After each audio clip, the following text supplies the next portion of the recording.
আজ একটা অন্য রকম জিনিস তোমাদের সাথে শেয়ার করতে এসেছি। আজ যখন সারাটা দিন ভোটের রেজাল্ট নিয়ে চারিদিকে সবাই ব্যস্ত, আমিও ঠিক টিভির পর্দায় রীতিমতো চোখ রেখে চলেছি সেই সকাল থেকে। দুপুরবেলা প্রত্যেক দিন খেয়ে দিয়ে 1:30টার মধ্যে শুয়ে পড়ি। আজকে আর সেটা হয়নি। আজকে বিছানায় যেতে যেতে 2:30টা বেজে গেছিল। হঠাৎ করে টিভির দিকে নজর রাখতে রাখতে খানিকক্ষণ পরে চোখটা লেগে এসছে। কেমন যেন আমার হট করে মাথার মধ্যে ঝাড়া মেরে বুকটার মধ্যে কোথায় যেন একটু মোচড় দিয়ে উঠল। তখন ভেবেছিলাম হয়তো ভোটের রেজাল্ট দেখে এমনটা হচ্ছে ঠিকই। তখন ঠিক বুঝতে পারিনি। ফোনটা সাইলেন্ট করে পাশে রেখে শুয়ে পড়েছিলাম। ঘুমটাও ঠিক আসছিল না। কি করতে করতে যেন চোখটা ফোনের দিকে যেতেই দেখলাম ফোনের কভারের তলা দিয়ে একটুখানি আলো দেখা যাচ্ছে। সাথে সাথে ফোনটা তুলে রিসিভ করলাম। দেখছি মায়ের ফোন। মা না ঠিক এই সময় ফোন করে না। মা জানে আমরা এই সময় ঘুমাই, তাই মা আমাদেরকে এই সময়টা একদমই বিরক্ত করে না। তো মা সেই সময় ফোনটা তুলে আমাকে, আমি ফোনটা রিসিভ করতেই মা আমাকে বলল যে, বাবু তোর বাবা না, বলে থেমে গেল। বলল, বলবো? আমি বললাম, বলো মা, কি হয়েছে? মা বলল, তোর বাবা একটা অ্যাক্সিডেন্ট করেছে। আমি হঠাৎ করে অবাক হয়ে খাট থেকে ছিটকে নেমে আসলাম। বুক ফেটে কান্না আসছিল, কিন্তু কাঁদতে পারিনি, কারণ জানি ফোনের ওপাশে দাঁড়িয়ে থাকা গলাটা এখনও শক্তই আছে, কারণ তার পাশে কেউ নেই। আমি ছাড়া তার অন্য কোনো সন্তান বা তার আত্মীয় স্বজন খুবই কম। তাই আমি যদি কেঁদে উঠি, ওপাশের ওই মানুষটাও একটু হলে ভেঙে পড়বে। তাই আমি তখন নিজেকে শক্ত করে বললাম, কি হয়েছে মা? বলল, তোর বাবা একটা অ্যাক্সিডেন্ট করেছে, ওনার খুব লেগেছে। আমার বাবা না অনেক বছর আগে 3 তলা থেকে পড়ে গেছিল, গিয়ে ওনার ডান পাটা 3 টুকরো হয়ে ভেঙে গেছিল, হাঁটুর ওপর থেকে ডাকনার ওই পোর্শনটাতে। তারপরে ওখান থেকে প্লেট লাগানো ছিল, সেই প্লেটটা খোলা হয়েছিল। খোলার পরে একটা কি দুটো স্ক্রু, যেটা নাট থাকে, সেটা আমার বাবার পায়ের মধ্যেই ঢুকে পড়েছিল।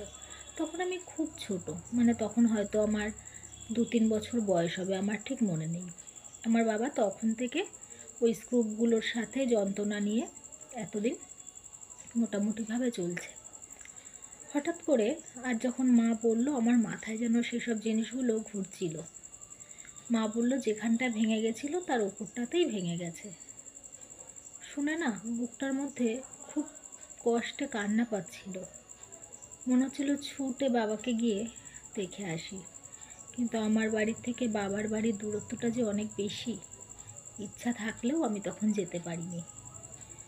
পরে মাকে হয়তো 20-30 বার ফোন করেছি, বারবার করে বাবার খবর নিয়েছি, বাবার সাথে কথা বলেছি। বাবা বলল, তোমাকে আর এত বিকালবেলায় বেরোতে হবে না বাচ্চা নিয়ে, আস্তে আস্তে অনেকটা দেরি হয়ে যাবে। তার আগে নাকি শুনেছি বাবা খুব কাঁদছিল যন্ত্রণায়, কিন্তু আমার সাথে কথা বলার সময় বাবাও দেখলাম বেশ একটু শক্ত হয়ে আমার সাথে কথা বলল। বুঝতে পেরেছি বাবা ভেবেছে তার ওই কাঁপা কাঁপা গলা শুনলে হয়তো আমিও ভেঙে পড়ব, তাই বাবা আমার সাথে বেশ শক্ত হয়ে কথা বলল, আমার কোথাও লাগেনি, শুধু একটু পাটায় চোট পেয়েছি, ডাক্তার বলল ভেঙে গেছে, অপারেশন করতে হবে। তুমি চিন্তা করো না, তুমি বাচ্চা নিয়ে আস্তে আস্তে সময় মতন করে এসো। সে যাই হোক, বিষয়টা এখানেই যে আজ যদি আমি হয়তো একটা ছেলে হতাম, হয়তো আমি আমার বাবার পাশেই থাকতে পারতাম। হয়তো আমি আমার মায়ের হাত ধরে বলতে পারতাম, মা চিন্তা করো না, আমি তো আছি। বলছি ঠিকই, কিন্তু এত দূরের থেকে মাকে আর হাত ধরে কথাগুলো বলা হয়ে উঠছে না। বারবার করে ফোন করে খবর নিচ্ছি ঠিকই, কিন্তু সেইভাবে কি আর মায়ের পাশে থাকা হচ্ছে? একদমই নয়। কিন্তু আমার মানুষটা, মানে আমার বাড়িওয়ালা, আমার হাজবেন্ড, আমাকে কিন্তু বারবার করে সান্ত্বনা দিচ্ছে। চলে গেলে যাও, আমি গাড়ি ঠিক করে দিচ্ছি, কোনো অসুবিধা নেই, চিন্তা করো না, এদিকে আমি সবটা সামলে নেব, টাকা পয়সা কোথায় কি লাগবে আমাকে বলো, আমি সব জানাচ্ছি। আসলে আমি তাকে নিয়ে কথাগুলো কেন বলছি, তার উপরেও যে আমি ভরসা করতে পারি অনেকটা। সে আমাকে বুঝিয়ে দেয়, তোমার মা বাবার ছেলে নেই তাই কি, আমি তো আছি, আমার উপর এটুকু ভরসা তোমরা করতেই পারো। কিন্তু কোথাও না কোথাও গিয়ে আমার নিজের উপরেই রাগ হয় যে আমি একটু আমার মা বাবার যদি হেল্প করতে পারতাম, তাহলে হয়তো অনেকটা বেশি খুশি হতাম। হয়তো আমার মা বাবা আমার উপর অনেকটা ভরসা করতে পারতো যদি আমি তাদের জন্য কিছু একটু করতে পারতাম।